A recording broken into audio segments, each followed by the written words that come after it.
ఏంటి, ఈ ముళ్ళేంటి, ఈ కష్టం ఏమిటి, నాకే ఎందుకు వచ్చింది ఈ బాధ, నీ సేవ చేస్తున్నాను అని పౌలు ముమ్మారు ప్రార్థన చేస్తున్నాడు. అవును, ఈరోజు కూడా చాలామంది ఇదే అడుగుతారు.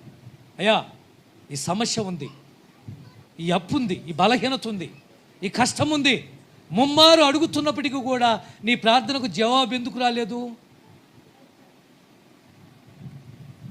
పౌలా, ఇది లేకపోతే నువ్వు మాట వినవరా, అది దాని అర్థం. ఏది లేకపోతే, ఈ చిన్న ముళ్ళు లేదనుకో, ఈ చిన్న సమస్య లేదనుకో, ఈ చిన్న బలహీనత లేదనుకో, నీకు ఈ బాధ అప్పు లేదనుకో, నువ్వు మాట వినవు. నీకు అప్పు లేదనుకో, దేవునితో పనేంటి, ఇక్కడికి ఎందుకు వచ్చి కూర్చుంటావు? ఆరోగ్యం చక్కగా ఉందనుకో, దేవునితో పనేంటి? ఆస్తిపాస్తులు వెండి బంగారాలు ఉన్నాయనుకో, దేవునితో పనేంటి?